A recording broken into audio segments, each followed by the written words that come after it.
জুলাইয়ে যারা হত্যাকাণ্ডে জড়িত ছিল সে পৃথিবীর যেখানেই থাকুক না কেন এবং যত বছর থাকুক এদেরকে যেন আমরা আইনের সম্মুখীন করি, তাদেরকে যেন ট্রায়ালের সামনে আনতে পারি।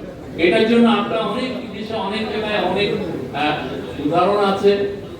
আপনি দেখবেন যে ইসরায়েল যারা নাজিদের মধ্যে যারা বেঁচে ছিল সিনিয়র লিডারশিপ, তাদেরকে ধরার জন্য বছরের পর বছর দশকের পর দশক তারা এই কাজে তাদের ইন্টেলিজেন্স এজেন্সিকে নিয়োজিত করেছে। অন্যান্য ল্যাটিন আমেরিকার এরা 20-30 বছর ধরে এখনো ট্রায়াল করে যাচ্ছে, যারা 70-80 দশকে ল্যাটিন আমেরিকাতে খুনে জড়িত। সেই পিনোশে যিনি চিলিতে খুন করেছিলেন 1973-তে, তাকে 1998-এ ইউকেতে অ্যারেস্ট করা হয়েছে। আমরা যেন এই জায়গা থেকে ভুলে না যে আমার মনে হয় যে খুব ভালো একটা ইনভেস্টিগেটিভ এজেন্সি থাকা উচিত। আমাদের দূতাবাসগুলোতে আরো শক্তিশালী করা উচিত, যাতে যারা যেই জায়গায় আছে এই লোকগুলো যারা এই খুনে জড়িত ছিল বা খুনিদেরকে যারা ফান্ডিং করেছে তাদেরকে যেন প্রত্যেককে চিহ্নিত করি কোথায় আছে তারা, এবং তাদেরকে ফিরিয়ে আনার জন্য সবচেয়ে বেশি আমাদের ফোকাস এখানে দেওয়া উচিত। আমি আর গভর্নমেন্টের কাছে আশা করব যে এই বিষয়ে যদি ডেডিকেটেড কোনো এজেন্সি তৈরি করা যায় সেটা আরো ভালো।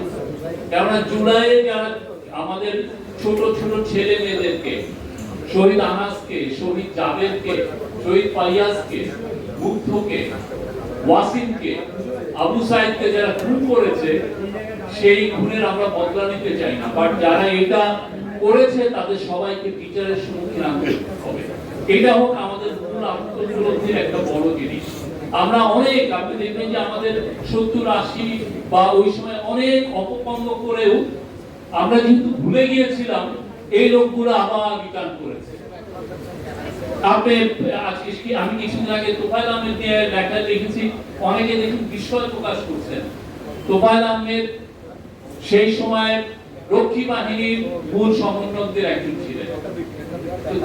তার অপকর্ম আমরা ভুলে গিয়েছি। উনি ফিরে এসে সেই 90-এর দশকে দেখেন আমাদের পার্লামেন্টারি ডেমোক্রেসিকে দাঁড়াতেই দেয়নি, এই ওনারা হরতাল আন্দোলন করে পার্লামেন্টই কার্যকর করতে দেয়নি। ঠিক সেই রকম যারা যারা আমরা ওই যে কিরুকে দেখেন একই অবস্থা, উনি শেষের দিকে এসে মনস্টার হয়ে গেছে। তা আমরা যেন যারা যারা এগুলো করছে তাকে যেন আইনের আয়তায় আনা হয়। তা 20 বছর লাগুক, 30 বছর লাগুক, আমরা মরে যাব, যাতে আমাদের পরবর্তী জেনারেশনও যাতে এদেরকে খুঁজে খুঁজে বের করে এনে আইনের সম্মুখীন করে। কেউ যদি এইটা না মনে করে যে সে যে অপকর্ম করেছে, যে খুনে সে জড়িত ছিল, যে এক্সট্রাজুডিশিয়াল মার্ডারে সে জড়িত ছিল, যে গুণে সে জড়িত ছিল, যারা আয়নাঘর বানিয়েছে, একটা আয়নাঘর তো না, 700-800 আয়নাঘর যারা বানিয়েছে, প্রত্যেকের জন্য বাংলাদেশের এই বড় লম্বা হাতের আইনের দিকে যাতে দূরে সরে রাখতে পারে। এটা 10 বছর লাগবে, 20 বছর, আমি বলবো না যে এই গভর্নমেন্ট সব পারবে, বাট আমরা যদি সেরকম একটা ফোকাস এজেন্সি করি যে তারা এদেরকে মনিটর করে কোথায় কোথায় আছে, কবে তাকে আনা যায়, এবং যে সমস্ত দেশে বেশি আছে তার সাথে এক্সট্রাডিশন ডিডি করে কিভাবে আনা যায়, এই জায়গাগুলো থাকে। কিন্তু আমরা যদি রিল্যাক্স হয়ে যাই, দেখা যাবে তারাই আবার নতুন ন্যারেটিভ এনে আমাদের জুলাইকে প্রশ্নবিদ্ধ করার চেষ্টা করবে। আমাদের ফোকাস, আমাদের তাদেরকে যে আমরা হান্টিং করব, এটা যাতে রিলেন্টলেস হয়, দিনের পর দিন, বছরের পর বছর, দশকের পর দশক জন্য এটা রিলেন্টলেসলি যাতে আমরা তাদেরকে পার্সিউ করতে পারি, তাদেরকে আইনের আওতায় আনতে পারি। এটা না হলে জুলাইয়ের সংখ্যাটা ঠিক হবে।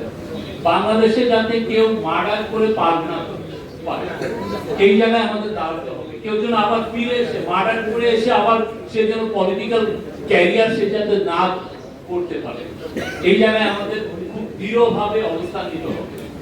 আমি আর বেশি বলবো না। জুলাই আমাদের সবচেয়ে অহংকারের একটা, আমি বলবো যে এই গত 50 বছরে এর চেয়ে বড় অহংকারের বিষয় আমাদের আর আসে না। জুলাই আমাদেরকে শিখিয়েছে কিভাবে দাসত্বের শিক্ষক থেকে বের হতে হয়, কিভাবে ডিগনিটিকে ফিরিয়ে আনতে হয়। জুলাই আমাদেরকে শিখিয়েছে যে আমরা সবাই এক, আমরা সবাই বীরত্বে বিশ্বাস করি, আমরা সবাই আত্মমর্যাদায় বিশ্বাস করি এবং আমরা সবাই চাই বাংলাদেশ একটা সুখী সমৃদ্ধি এবং সবার জন্য হিউম্যান রাইটস থাকা একটা দেশ। Thank you very much.